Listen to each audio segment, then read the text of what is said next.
Selamat pagi Bapak Ibu, kami dari kelompok Ngehits akan menyampaikan hasil diskusi kami tentang Central Dogma dan Biological Sequences.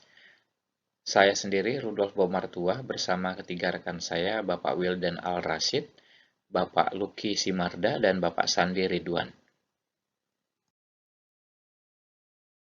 Pendahuluan 1.1 latar belakang. DNA sebagai bahan genetik karena DNA dapat mewariskan sifat-sifat organisme induk sudah diidentifikasi pada pertengahan abad 20. Greenspan dan Baxter 1994. Genom adalah sepotong DNA atau segmen DNA yang menjadi protein mengandung semua informasi genetik yang dimilikinya. Dengan penemuan ini ditemukan bagaimana informasi genetik diwariskan dan diekspresikan. Mekanisme molekuler dari pewarisan melibatkan proses yang dikenal sebagai replikasi, di mana rantai DNA induk berfungsi sebagai cetakan untuk sintesis salinan DNA. Murray et al. 2000. Setiap kita yang ingin memahami bagaimana metabolisme sel dan pewarisan sifat dari induk ke generasi berikutnya adalah dengan memahami mekanisme kerja DNA. Berbagai eksperimen dan kajian sampai pada kesimpulan bahwa mekanisme kerja DNA adalah replikasi, transkripsi, dan translasi. Tiga proses ini dikenal dengan sebutan dogma sentral. Replikasi adalah proses menyalin secara utuh dua untai DNA menjadi dua untai yang baru. Transkripsi adalah proses menyalin salah satu untai DNA menjadi mRNA, sedangkan translasi adalah proses penterjemahan mRNA menjadi polipeptida. Yuono 2013. Materi genetik DNA yang terdapat pada suatu sel selalu dalam keadaan aktif karena senantiasa melakukan replikasi, transkripsi, translasi, reparasi, dan rekombinasi. Proses penyimpanan dan pemindahan informasi genetik dinyatakan dalam suatu dalil yang disebut dogma sentral, yang ditemukan oleh Francis Crick dan George Gamow pada tahun 1957. Prinsip dogma sentral bahwa DNA menjadi penentu jenis RNA yang selanjutnya akan diterjemahkan menjadi suatu protein. Yuono 2013. Bahan genetik yang ada pada setiap jasad akan mengalami proses perbanyakan sebagai salah satu tahapan sangat penting dalam proses pertumbuhan sel atau perbanyakan partikel virus. Proses perbanyakan bahan genetik dikenal sebagai proses replikasi. Replikasi bahan genetik dapat dikatakan sebagai proses yang mengawali pertumbuhan sel, meskipun sebenarnya pertumbuhan merupakan suatu resultan banyak proses yang saling berkaitan satu sama lain. Replikasi bahan genetik diikuti oleh pembentukan sel-sel anakan yang membawa duplikat bahan genetik hasil replikasi. Oleh karena itu, kesalahan dalam proses replikasi bahan genetik dapat mengakibatkan perubahan pada sifat-sifat sel anakan. Yuono 2005. Pada transkripsi sintesa mRNA messenger RNA dari DNA template dilakukan oleh enzim RNA polimerase. Mula-mula RNA polimerase berikatan dengan bagian DNA template yang disebut promotor. Kemudian RNA polimerase akan bergerak dengan arah 5-3. Transkripsi akan dimulai pada tempat yang disebut initiation site dan berakhir pada termination site. Sedangkan translasi atau sintesa protein adalah proses penerjemahan dalam tanda kutip bahasa asam nukleat mRNA menjadi bahasa protein oleh ribosom dan tRNA.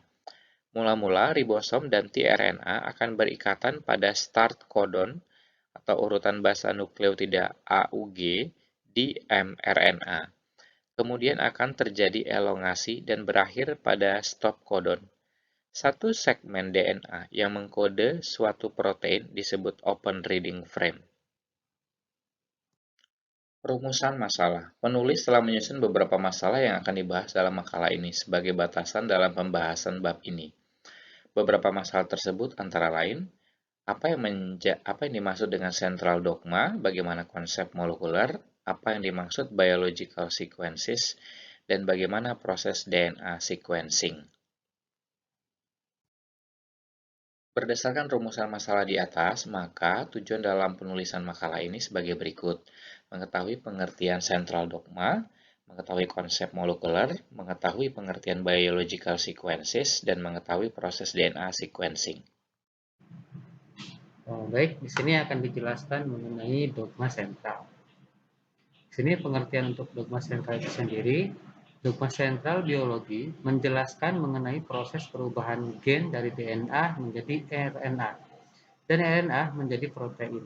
Nah, dogma ini menjelaskan bagaimana proses pembacaan materi genetik menjadi protein yang berperan di setiap tahap metabolisme di dalam tubuh suatu organisme, menurut Bettelheim et al. 1984. Berikutnya tahapan dogma sentral, di mana dogma sentral terdiri dari 3 tahap, yaitu replikasi, transkripsi, dan juga translasi. Nah, tahap replikasi dilakukan untuk memasuk DNA pada setiap organisme, sedangkan tahap transkripsi bertujuan untuk menulis ulang DNA dalam bentuk mRNA atau messenger RNA. Tahap translasi untuk menerjemahkan mRNA tersebut menjadi suatu protein, menurut Yuwono tahun 2013. Seperti dilihat pada gambar, di sini ada DNA direplikasi, kemudian transkripsi menjadi RNA, dan terakhir translasi menjadi protein. Berikutnya pada tahap replikasi, secara umum, replikasi bahan genetik merupakan proses pengkopian rangkaian molekul bahan genetik atau DNA atau RNA sehingga dihasilkan molekul anakan yang sangat identik. Nah, beberapa hipotesa diajukan untuk menjelaskan proses sintesa atau replikasi DNA ini, yaitu model konservatif, semi konservatif, dan juga dispersif. Pada model konservatif, disintesa masing-masing satu untai lama dan satu untai baru. Kemudian kedua untai tersebut mensintesa komplemennya. Model ini tidak sesuai dengan struktur DNA yang ada. Demikian pula model dispersif, tidak mungkin terjadi sintesa secara berselang-seling antar yang lama dan yang baru, semacam suatu hibrid. Sifat komplementer pada model DNA untai ganda atau double helix dari Watson dan Crick memberi kesan bahwa replikasi DNA terjadi secara semi-konservatif. Dengan demikian, jika masing-masing untai pada molekul induk DNA untai ganda terpisah dari komplemennya saat replikasi, setiap bagian tersebut akan berfungsi sebagai cetakan atau template yang dengan cetakan ini disintesis sebuah untai komplementer yang baru. Menurut Yuwono 2013. Kemudian replikasi DNA dimulai pada tempat-tempat khusus yang disebut pangkal replikasi atau origin of replication. Pangkal replikasi yaitu satu bagian DNA yang mempunyai urutan nukleotida yang spesifik. Protein yang memulai replikasi DNA mengenali urutan ini dan menempel pada DNA, memisahkan kedua untaian dan membuka sebuah gelembung replikasi. Tahap pembukaan DNA untai ganda dikatalis oleh 3 macam enzim, yaitu helikase, yaitu sejenis enzim yang berfungsi membuka untai ganda di cabang replikasi dan memisahkan kedua untai lama. Kedua itu enzim untai destabilizing protein atau single stranded DNA, dinding protein atau SSB.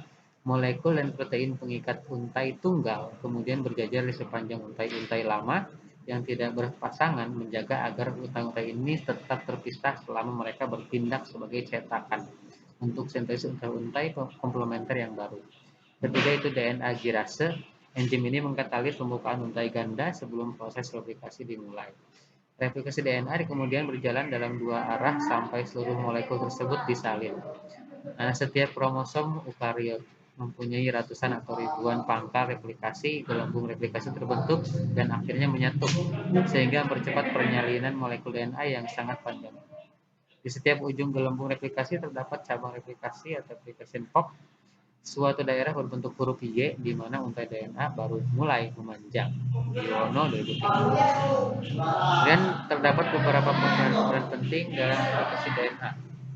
Replikasi bahan genetik ditentukan oleh beberapa komponen utama, yaitu DNA cetakan, molekul DNA atau RNA yang akan direplikasi, kemudian molekul biopsi, ribonukleotida, yaitu DHTP, DTTP, DCTP, dan DIGTP. Enzim polimerase yaitu enzim utama yang mengkatalisis proses polimerasi nukleotida menjadi untayan DNA. Keempat, enzim primase yaitu enzim yang mengkatalisis sintesis primer untuk memulai replikasi DNA.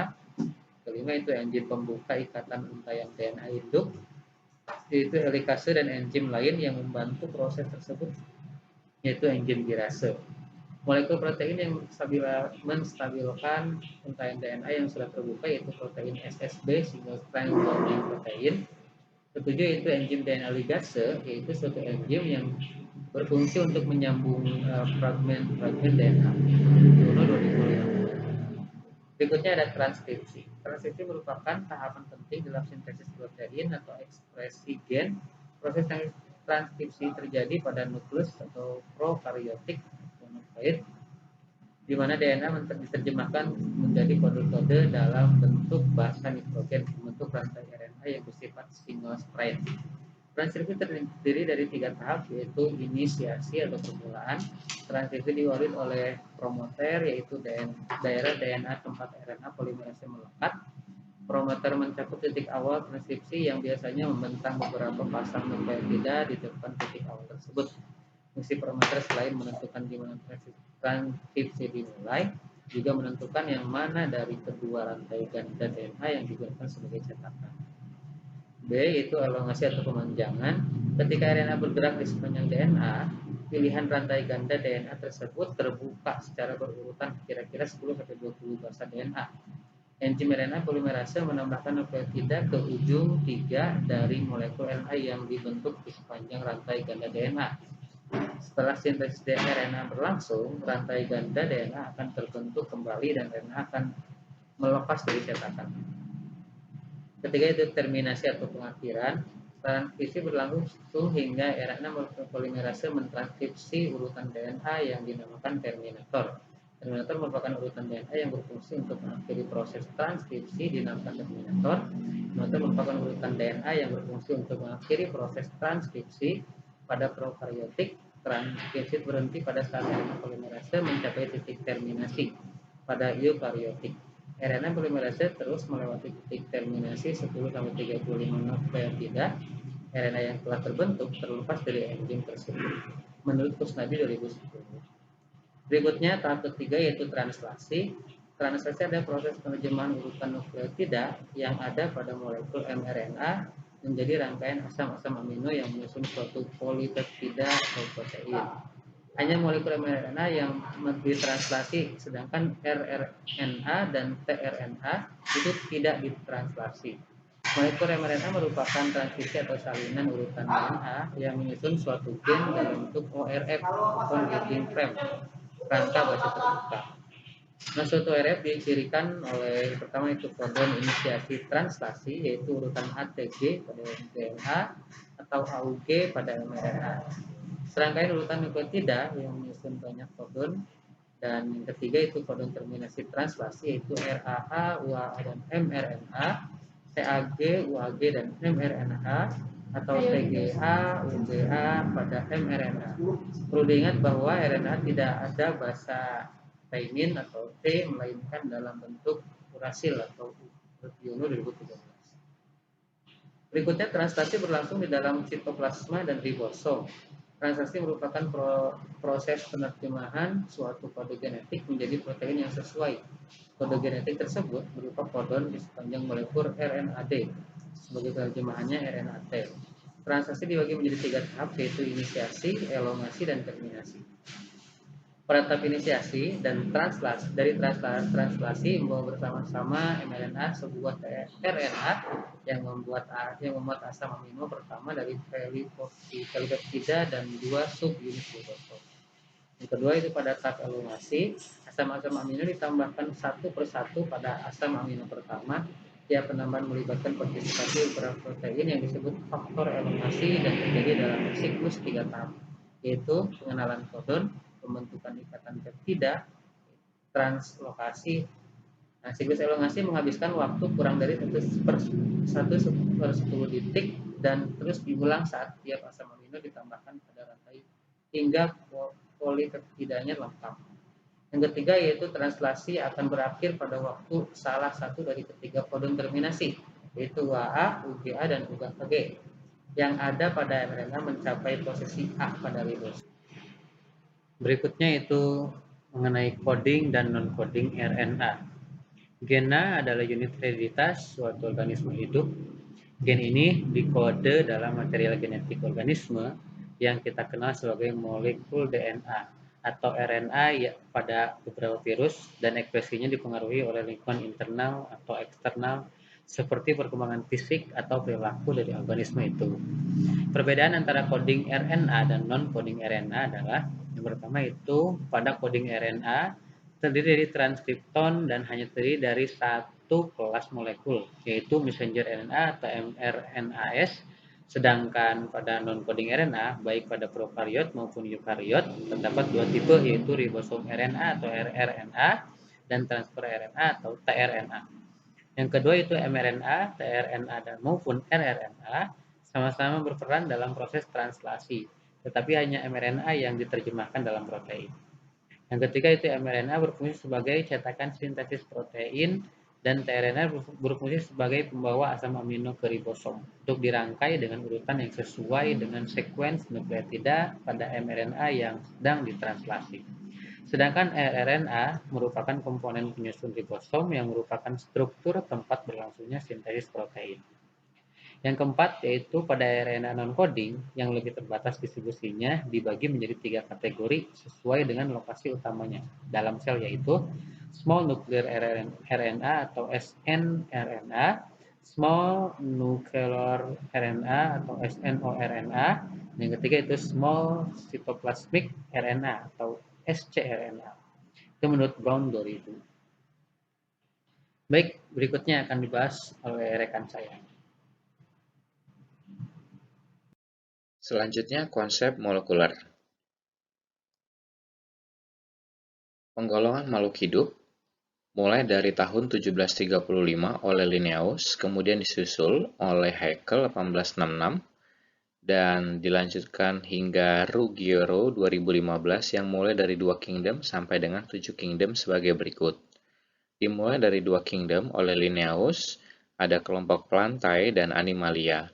Hingga sampai di 7 kingdom oleh Ruggiero, ada bakteria, archaea, protozoa, chromista, fungi, plantae, dan animalia. Nurhayati Betty dan Sri Darmawati 2017. Konsep biologi sel. Biologi sel adalah ilmu yang mempelajari sel, baik pengertiannya maupun organel yang ada di dalam sel serta fungsinya. Tubuh organisme hidup tersusun oleh sel. Apabila organisme hidup tersebut hanya memiliki satu sel, termasuk organisme uniseluler seperti yeast, protozoa, dan bakteri. Organisme yang tersusun dari banyak sel dikenal dengan istilah organisme multiseluler, contohnya adalah manusia, hewan, dan tumbuhan. Sel adalah unit terkecil dari kehidupan. Sel pertama kali yang ditemukan oleh Robert Hooke pada tahun 1665. Sel dalam bahasa Latin adalah cellula yang artinya bilik kecil. Dalam perkembangannya, Hooke melihat perbedaan antara sel gabus dengan sel yang hidup. Di dalam sel hidup terdapat cairan kental yang kemudian disebut protoplasma. Dengan mikroskop elektron, sel dapat terlihat hingga kepada komponen sel yang lebih rinci lagi. Ditemukan pula bahwa ternyata sel merupakan tempat yang berongga, sitos dalam bahasa Yunani, dan kantong yang berisi disebut dengan sela dalam bahasa Romawi. Setelah elektron mikroskop, scanning elektron mikroskop (SEM) lebih jelas untuk dapat melihat topografi sel.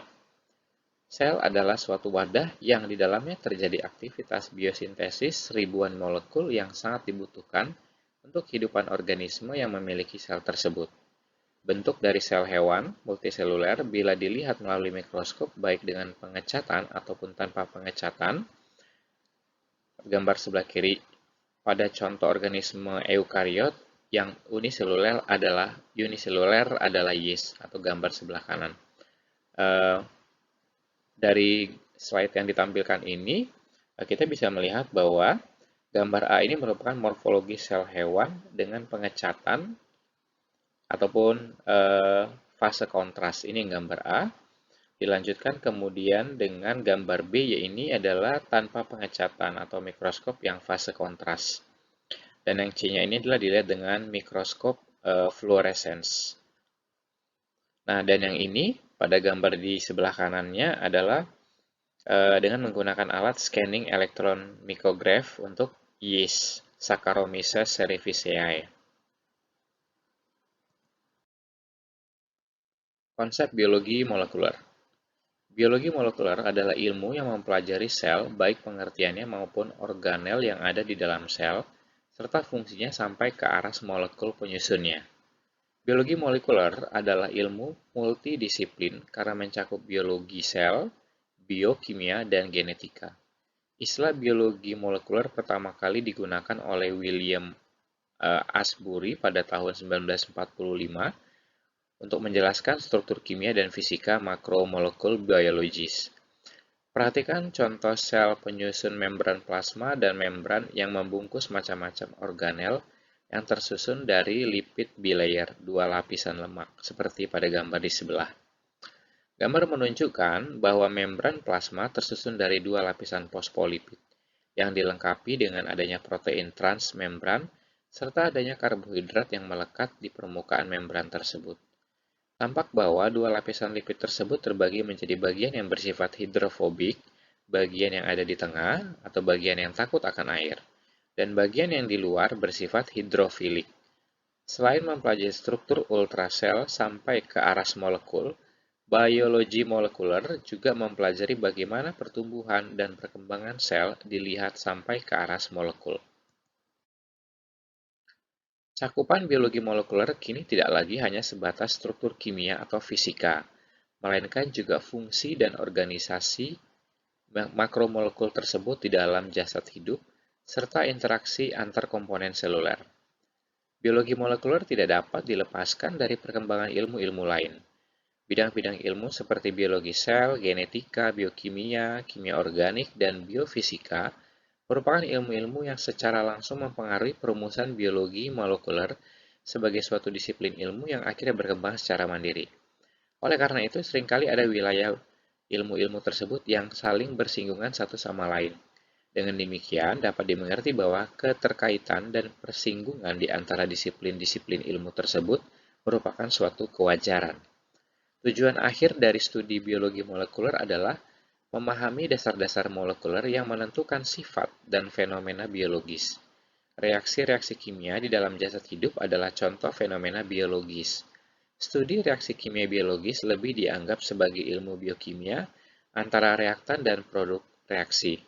Akan tetapi, telah banyak diketahui bahwa keseimbangan reaksi biokimia dapat dipengaruhi misalnya oleh perubahan ekspresi gen yang mengkode sintesis enzim-enzim yang berperan di dalam reaksi biokimia. Oleh karena itu, pembahasan mengenai perubahan ekspresi gen yang menyebabkan perubahan reaksi biokimiawi tercakup di dalam studi biologi molekuler.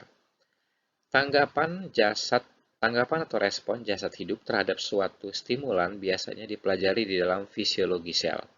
Sebagai contoh, reaksi antara antigen dengan antibodi.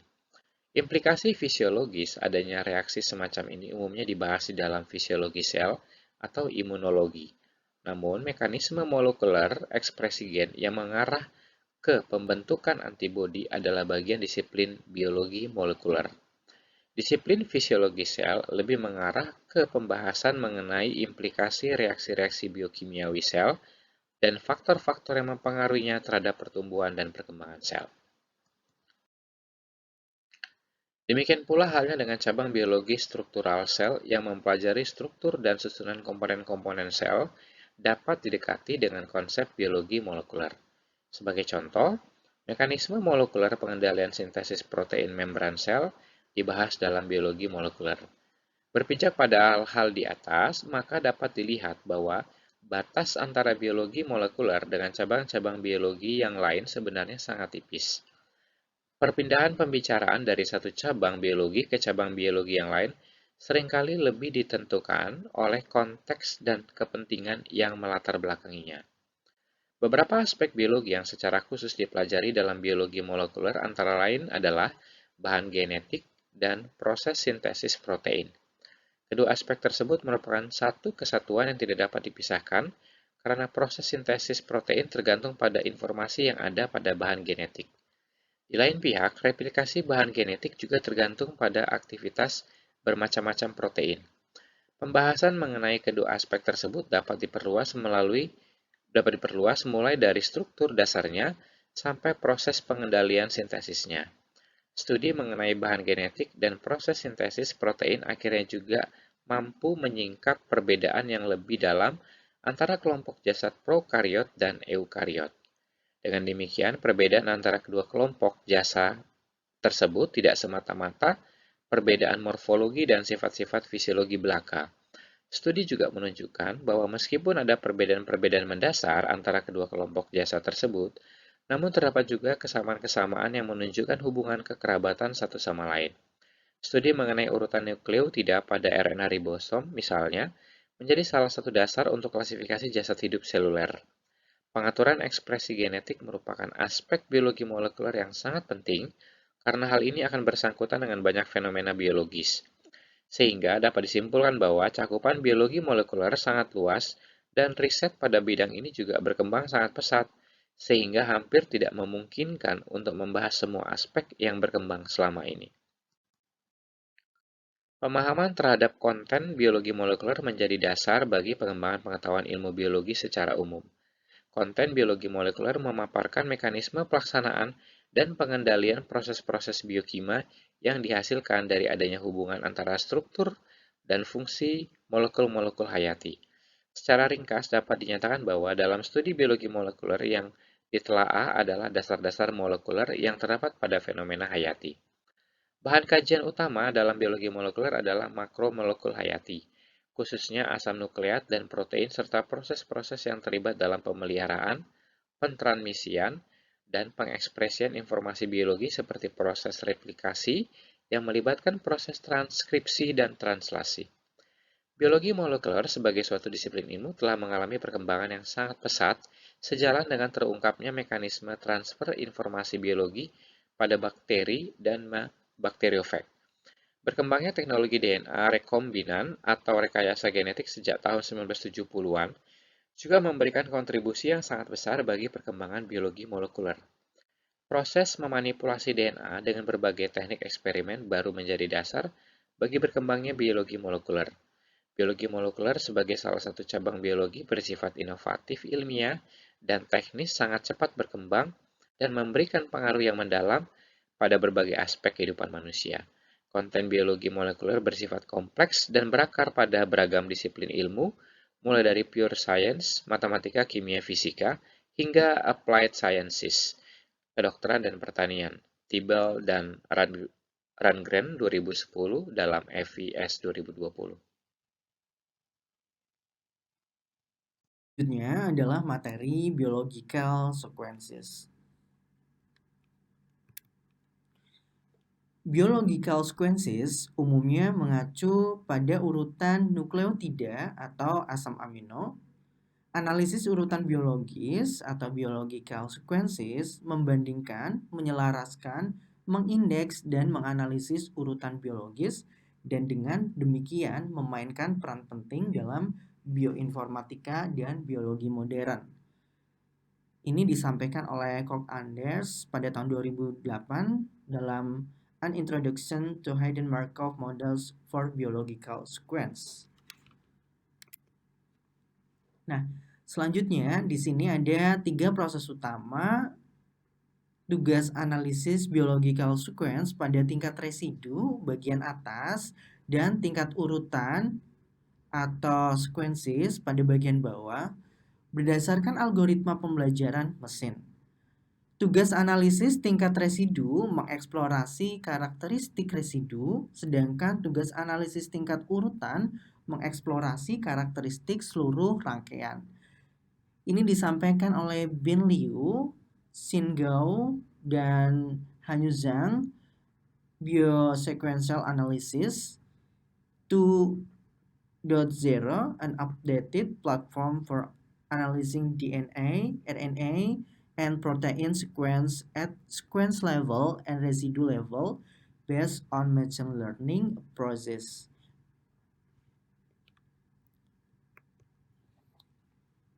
Selanjutnya adalah basis data sequence biologis. Sesuai dengan jenis informasi biologis yang disimpannya, basis data sequence biologis dapat berupa basis data primer untuk menyimpan sekuens primer asam nukleat maupun protein. basis data sekunder untuk menyimpan motif sequence protein, dan basis data struktur untuk menyimpan data struktur protein maupun asam nukleat. Basis data utama untuk sequence asam nukleat saat ini adalah GenBank dari Amerika Serikat, ada MBL dari Eropa, dan ada DDBJ dari Inggris. DNA Data Bank of Japan dan Jepang.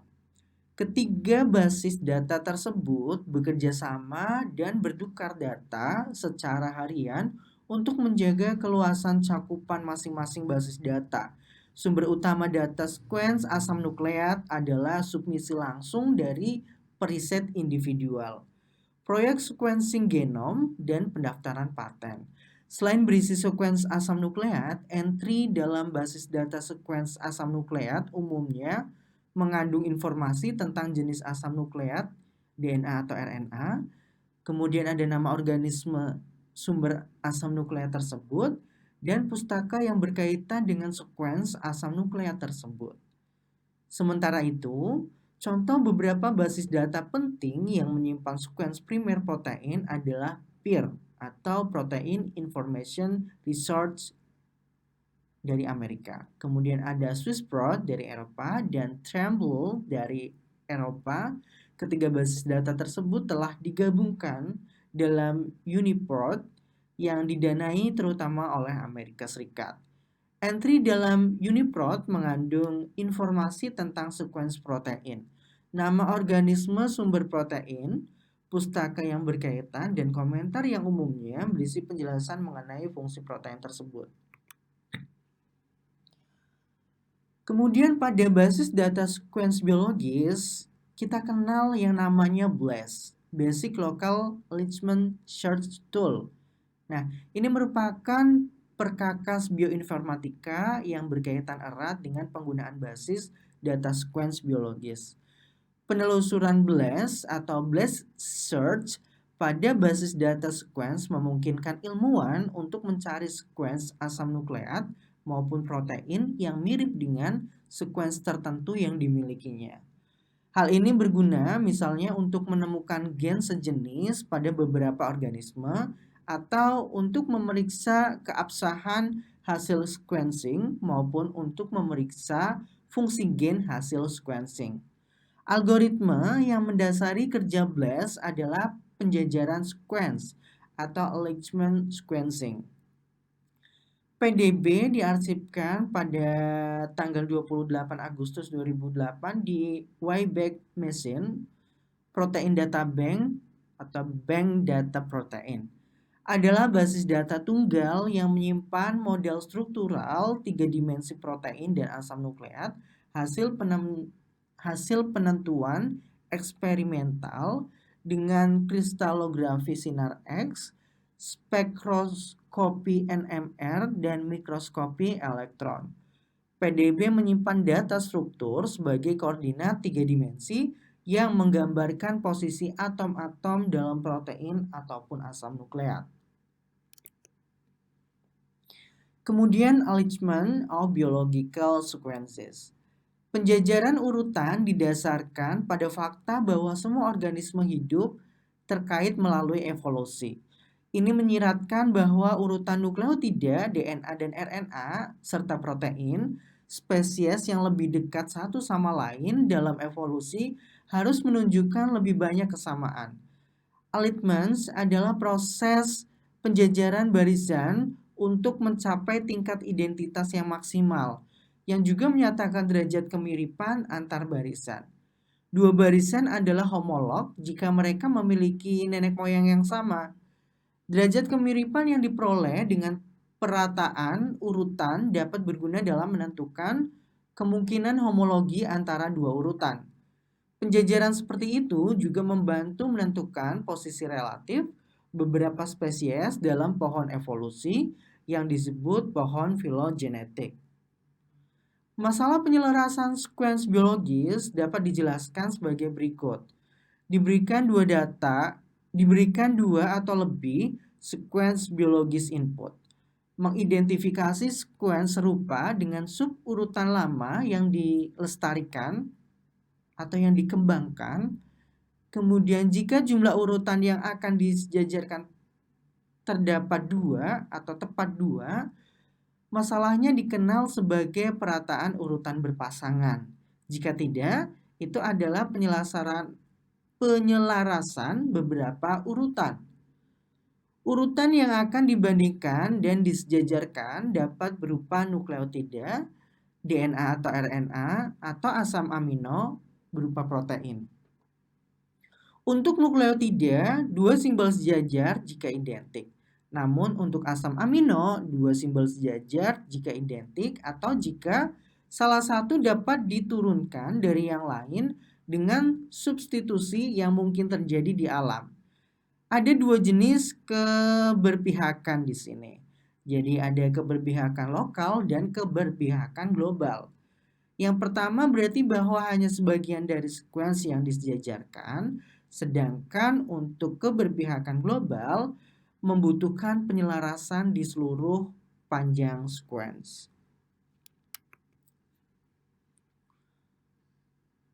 Baik untuk nukleotida atau asam amino, penyisipan, penghapusan, dan substitusi terjadi di alam dengan probabilitas yang berbeda.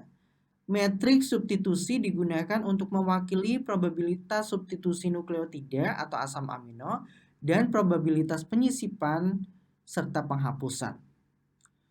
Biasanya kami menggunakan karakter celah untuk menunjukkan posisi di mana lebih disukai untuk tidak menyelaraskan 2 simbol.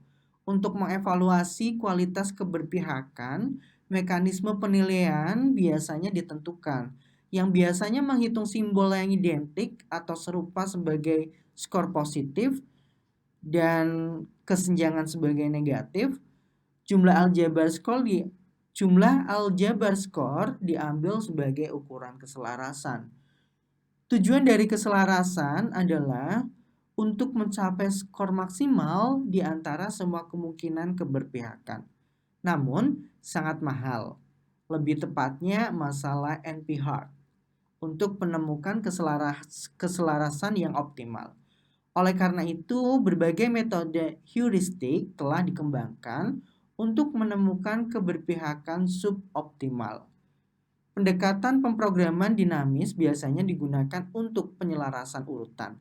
Di antara banyak paket analisis yang tersedia, BLAST, Basic Local Alignment Search Tool, adalah salah satu alat paling populer dalam analisis biosequences.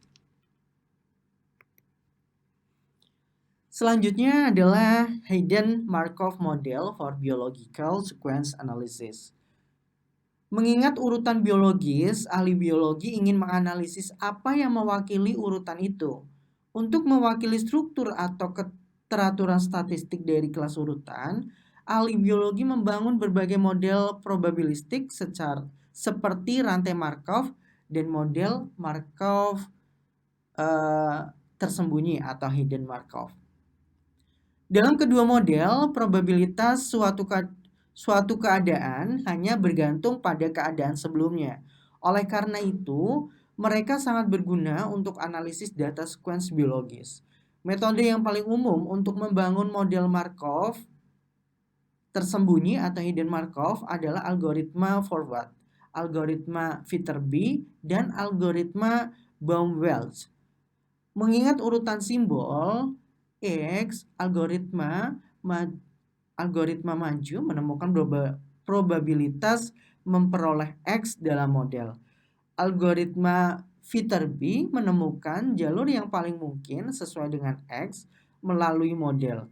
Sedangkan algoritma Baum-Welch mempelajari atau menyesuaikan parameter model untuk menjelaskan serangkaian urutan pelatihan. Dari ekspresi reguler hingga HMM atau Hidden Markov Model, sebagian besar pembaca tidak diragukan lagi menemukan ekspresi reguler di beberapa titik.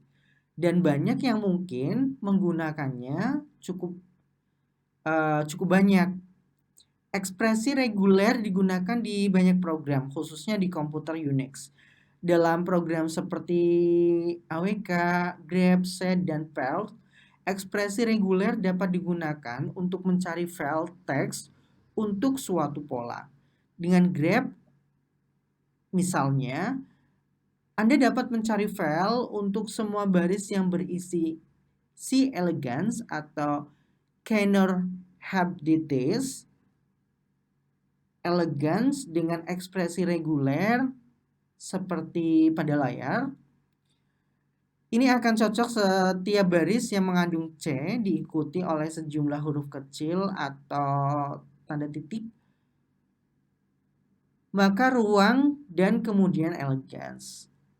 Ekspresi reguler juga dapat digunakan untuk mengkarakterisasi keluarga protein yang menjadi dasar database ProCyte.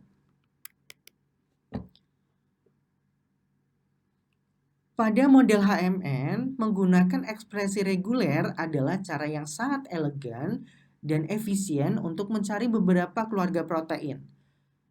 Tetapi sulit untuk yang lain. Seperti yang telah disebutkan di pendahuluan, kesulitan muncul karena ejaan protein jauh lebih besar, lebih bebas daripada ejaan bahasa Inggris.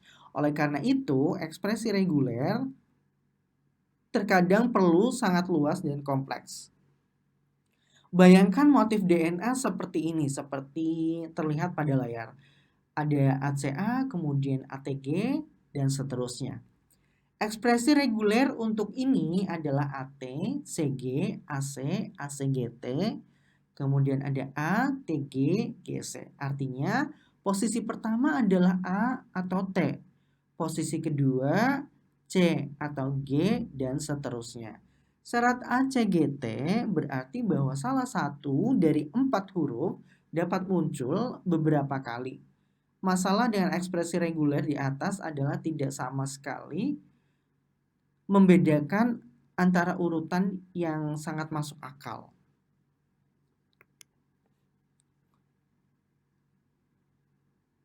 Seperti T, G, CT, kemudian AGG yang memiliki karakter luar biasa di setiap posisi dan urutan konsensusnya AC, AC, dan ATC. Dengan karakter yang paling masuk akal di setiap posisi, tanda hubung hanya untuk menyelaraskan urutan ini dengan yang sebelumnya. Apa yang dimaksud dengan urutan masuk akal tentu saja bisa diperdebatkan. Meski sebagian besar mungkin akan setuju bahwa sekuens pertama kemungkinan besar tidak akan sama motifnya dengan 5 sekuens di atas. Itu mungkin untuk membuat ekspresi reguler lebih diskriminatif dengan membaginya menjadi beberapa yang berbeda, tetapi mudah menjadi berantakan. Alternatifnya adalah dengan mencetak urutan dengan seberapa baik mereka cocok dengan keselarasan. Nah, pada Hidden Markov Model for Biological Sequences Analysis, di sini ada gambar model Markov tersembunyi atau Hidden Markov Model yang diturunkan dari keselarasan yang dibahas dalam teks sebelumnya. Jadi transisi ditunjukkan dengan panah yang ketebalannya menunjukkan probabilitasnya. Di setiap keadaan histogram menunjukkan probabilitas dari 4 nukleotida. Di situ ada A, C, G, dan T. Kemudian tabel 1 di sini menunjukkan bahwa probabilitas dan skor log odds untuk 5 urutan dalam keselarasan dan untuk urutan konsensus dan urutan luar biasa. Di sini menunjukkan expectational log odds negatif 0,97. Sedangkan probability-nya ketika dikali 100 sama dengan 0,0023.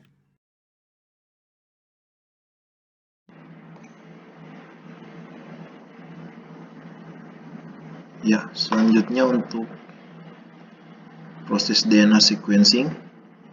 Pengertian DNA sequencing yaitu teknik laboratorium yang digunakan untuk mengetahui urutan DNA yang benar oleh reaksi kimia sekuensial dikenal sebagai sequencing DNA.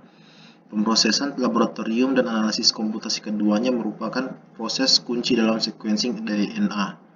Setelah reaksi kimia selesai, data yang dihasilkan mesin dikirim ke laboratorium komputer.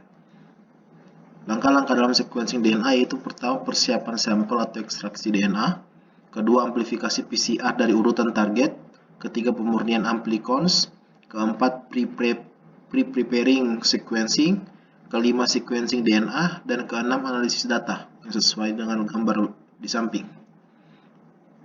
Selanjutnya metode-metode sequencing DNA yaitu pertama ada metode Maxam dan Gilbert, kedua metode pemutusan rantai, ketiga metode semi-automated dan automated, keempat pyrosequencing, kelima metode sequencing senapan seluruh genom, keenam cloning dengan metode sequencing clone, dan ketujuh metode sequencing generasi berikutnya.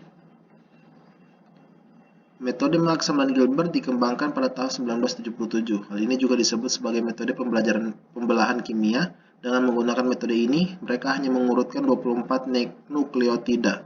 Namun metode mereka diterbitkan setelah 2 tahun metode Sangers.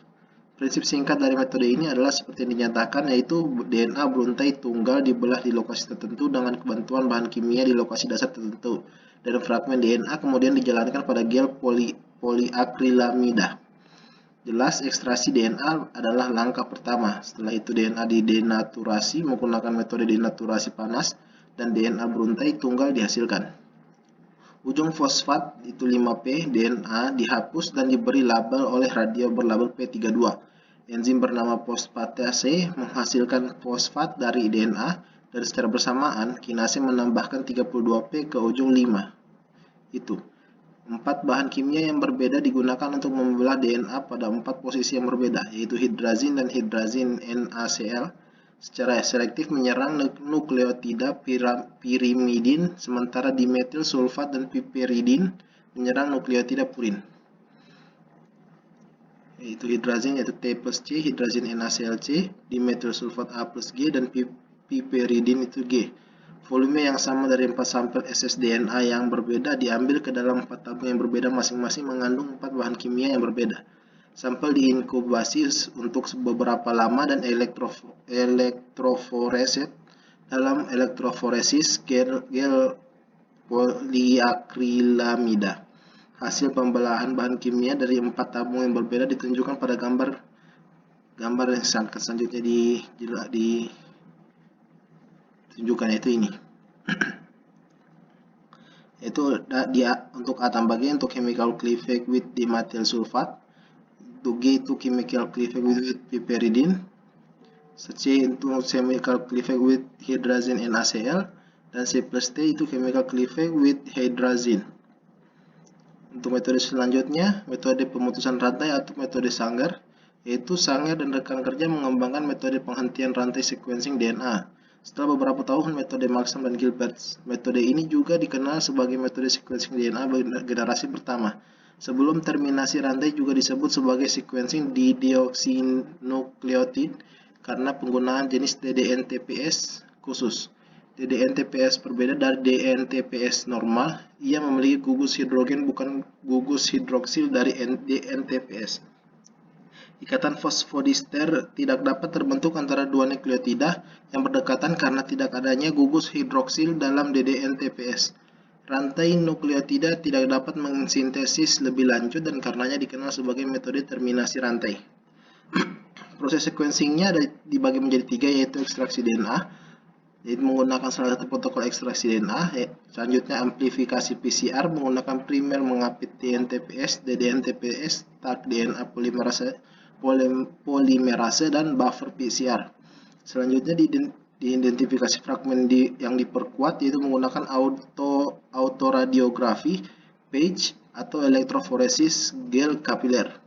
Proses penghentian rantai dimulai dengan ekstraksi DNA dan pemurnian. Selanjutnya ekstraksi DNA dapat dicapai dengan menggunakan metode proteinase K atau metode ekstraksi DNA phenol chloroform, atau kita dapat menggunakan metode kit berbasis silika yang siap digunakan juga.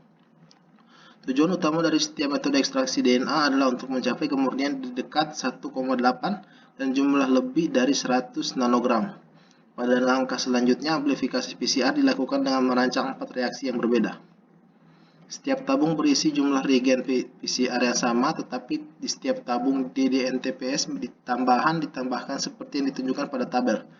Primer mengapit adalah primer yang mengikat di wilayah dekat dengan urutan minat kita atau urutan yang akan kita baca. Sekarang di langkah berikutnya, tak DNA polimerase menambahkan DNTPS ke untai DNA. Di sini DNA polimerase kesetiaan tinggi tidak diperlukan. Tak polimerase normal memperluas untai DNA yang tumbuh dengan penambahan DNTPS. Menariknya setelah menambahkan DNTP, bukan DNTP ekspansi rantai dihentikan atau dihentikan. Proses penghentian selesai dalam 4 tabung yang berbeda untuk 4 DDNTPS yang berbeda. Misalnya dalam tabung DDATP mengakhiri rantai di semua posisi di mana DATPS akan mengikat. Produk PCR yang diperkuat dimuat ke elektroforesis gel poliakrilamida. Fragmen DNA bermigrasi ke gel berdasarkan ukuran fragmen. Fragmen yang lebih kecil berjalan lebih cepat menuju muatan positif daripada fragmen yang lebih besar. Sebelum PEG berjalan, fragmen DNA yang diperkuat semakin berdenaturasi oleh panas, tergantung pada jenis pelabelan gel kemudian dianalisis di bawah sinar UV atau film sinar X. Pola banding dari produk yang diperkuat ditunjukkan pada gambar di bawah ini. Selanjutnya semi-automated dan automated. Metode Sanger manual membosankan, namun kemajuan baru-baru ini ke dalam sequencing membuatnya mudah dan cepat digunakan. Metode sequencing Sanger semi-otomatis didasarkan pada prinsip metode Sanger dengan beberapa variasi kecil. Alih-alih 4 reaksi yang berbeda, sequencing DNA otomatis dilakukan dalam satu tabung. Ini berarti pada gel DNA berjalan dalam satu jalur. Di sini dalam sequencing DNA semi-otomatis, set primer berlabel neon digunakan, bukan DDNTPS. Dengan demikian, 4 primer yang berbeda memberikan 4 puncak yang berbeda. Metode PEG tidak mampu memisahkan semua fragmen dalam satu reaksi. Oleh karena itu, sebagai alternatif, metode elektroforesis gel kapiler dipraktekkan. Metode ini memisahkan setiap fragmen dengan tepat. Dengan menggunakan primer berlabel atau DNTPS, mesin membaca urutan secara akurat. Pada elektroforesis kapiler satu jalur, kita dapat mengurutkan lebih dari 300 sampel dalam satu kali pada platform sequencing DNA otomatis. Elektroforesis kapiler digunakan untuk memisahkan molekul DNA berdasarkan ukuran, cukup kuat untuk memisahkan fragmen pasangan basa tunggal. Kromatogram yang dihasilkan melalui CE mengirim output sebagai puncak neon. Kira-kira prosesnya dijelaskan di gambar di bawah ini.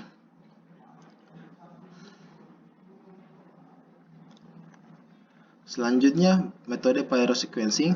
Pada tahun 1993, Bertil Patterson, Matthias Uhlen, dan Paul Niren menggambarkan metode pyrosequencing. Metode ini didasarkan pada deteksi pirofosfat yang dilepaskan selama reaksi berantai penambahan nukleotida.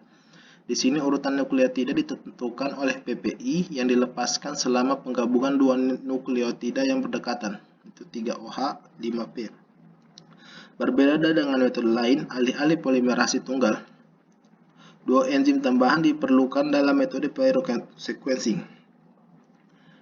Ketiga enzim tersebut adalah DNA polimerase tanpa aktivitas exonuklease, luciferase, dan sulfurilase. Ketiga enzim bekerja secara berurutan untuk mendeteksi PPI. Pemantauan aktivitas polimerasi real-time memungkinkan deteksi pirofosfat yang dilepaskan dalam kaskade reaksi enzimatik, yaitu DNAN plus DNTP menjadi DNAN plus 1 plus PPI untuk polimerase.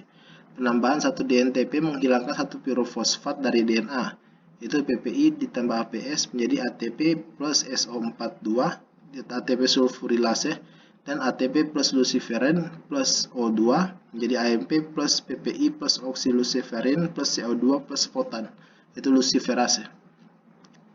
Di sini reaksi selesai menjadi 3 langkah, yaitu pertama enzim polimerase menambahkan DNTPS ke DNA beruntai tunggal. Jika basa komplementer yang benar ditambahkan pirofosfat dilepaskan. Selanjutnya yang kedua, enzim sulfurilase mengubah PPI menjadi ATP dengan bantuan APS, yaitu adenosin 5-fosfolsulfat. Yang ketiga, ATP bertindak sebagai substrat untuk aktivitas luciferase. Lebih khusus, kunang-kunang luciferase. Dengan bantuan substrat ATP, luciferase mengubah luciferin menjadi oksiluciferin di hadapan oksigen dan foton cahaya dilepaskan. Setelah nukleotida yang benar ditambahkan, jumlah cahaya yang dilepaskan oleh reaksi enzimatik terdeteksi oleh perangkat bermuatan ditambah kamera, fotodioda, atau tabung fotomultiplier Ini adalah dasar-dasar dari pengetahuan pyrosequencing. Selanjutnya metode sequencing senapan seluruh genom. Nah, modifikasi lain dari metode penghentian rantai Sanger adalah sequencing senapan seluruh genom. Namun alih-alih gen tunggal atau beberapa pasangan basa, metode ini cukup kuat untuk mengurutkan seluruh genom suatu organisme. Prinsip senapan sama dengan metode Sanger, yaitu satu langkah tambahan fragmentasi DNA memungkinkan untuk membaca beberapa fragmen. Seluruh genom suatu organisme terfragmentasi dengan bantuan enzim endonuklease atau dengan teknik mekanis. Setelah itu, fragmen DNA yang lebih kecil diurutkan secara individual ke dalam mesin. Perangkat lunak yang berbasis komputer menganalisis setiap fragmen tumpang tindih dan memasangnya kembali untuk menghasilkan urutan lengkap dari seluruh genom. Metode ini dapat dibagi menjadi 4 langkah, yaitu pertama fragmentasi DNA, itu dengan bantuan endonukleasi pembatasan atau metode fisik. Yang kedua pembentukan perpustakaan subfragmen, yaitu fragmen-fragmen yang bersidik dalam vektor dan seluruh perpustakaan untuk berbagai vektor dihasilkan. Yang ketiga mengurutkan subfragmen, yaitu setiap pustaka diurutkan secara individual. Yang keempat generasi dan membaca konteks. Fragmen ditumpang tindih yang disebut konteks dibaca oleh komputer. Fragmen yang dihasilkan oleh lisis atau pembatasan pencernaan adalah sekitar 2 hingga 20 KB. Yang penting, sequencing senapan membaca kedua urutan, yaitu urutan DNA berontai ganda berdasarkan data konteks itu. Lalu mengidentifikasi celah yang tetap tidak ternor. Gambaran singkat tentang metode ini diberikan cloning dengan metode sequencing clone. Untuk mengurutkan seluruh genom, clone dengan metode cloning juga digunakan sebagai pengganti sequencing shotgun genom utuh. Khususnya metode ini telah membantu untuk berhasil menyelesaikan proyek genom manusia. Metode ini kurang lebih mirip dengan metode sebelumnya dengan satu langkah tambahan, yaitu pertama, alih-alih fragmen yang lebih kecil, gumpalan besar fragmen DNA dibangun melalui pemetaan gen. Lokasi setiap fragmen dicatat menggunakan BAC, kromosom buatan bakteri. Beberapa salinan dari setiap fragmen dihasilkan untuk sequencing yang akurat. Pada langkah berikutnya, setiap fragmen yang disalin terfragmentasi menjadi potongan yang lebih kecil dan dimasukkan ke dalam vektor. Sequencing dilakukan sebagai senapan dan fragmen tumpang tindih dirakit oleh komputer. Pada langkah terakhir, data gen atau pemetaan kromosom yang dihasilkan sebelumnya digunakan untuk merakit urutan. Urutan diatur pada setiap kromosom berdasarkan lokasinya. Selanjutnya, metode sequencing generasi berikutnya. Platform sequencing generasi berikutnya berbeda dari teknik Sanger atau metode penghentian rantai sequencing DNA. Secara umum ini memperkuat jutaan salinan fragmen tertentu secara paralel, secara besar-besaran dan membaca dianalisis oleh program komputasi. Proses NGS agak rumit, namun dapat dibagi menjadi 4 langkah yang berbeda, yaitu pertama persiapan perpustakaan, kedua generasi cluster, ketiga sequencing DNA, dan keempat itu analisis data. Di persiapan perpustakaan adalah kombinasi dari dua reaksi, yaitu fragmentasi dan ligasi. Fragmentasi fragmen cDNA atau DNA dilakukan dengan membatasi pencernaan. Setelah itu fragmen DNA yang lebih kecil bersikukur dengan urutan DNA yang diketahui. Urutan DNA yang diketahui disebut adaptor dan prosesnya disebut ligasi adaptor. Setelah adaptor bersilang, perpustakaan fragmen DNA yang lebih kecil dihasilkan. Fragmen DNA yang tidak terbatas dicuci oleh buffer pencucian. Proses persiapan perpustakaan disebut sebagai tagmentasi. Selanjutnya generasi cluster. Di urutan oligonukleotida pendek tidak bergerak pada permukaan padat yang melengkapi urutan adaptor itu. Setelah perpustakaan DNA kita yang terfragmentasi dimuat ke dalam sel, ia terikat dengan oligo yang tidak bergerak di permukaan padat dan oleh amplifikasi jembatan. Gugus urutan DNA dihasilkan. Di sini dalam amplifikasi jembatan, fragmen DNA membungkuk dan mengikat oligo. Berikutnya yang menciptakan jembatan. Primer berikatan dengan urutan DNA ini diperkuat secara vertikal. Dalam proses ketiga yaitu sequencing DNA, sebagai polimerase menambahkan nukleotida ke amplifikasi jembatan. Sinyal amplifikasi dicatat setiap kali. Ini akan menghasilkan beberapa database sequencing untuk urutan DNA. Selanjutnya analisis data itu pembacaan yang dihasilkan oleh sequencing dapat diselaraskan dengan urutan genom referensi, dan dengan melakukan ini kita dapat mengidentifikasi penambahan, penghapusan, atau variasi ke dalam urutan.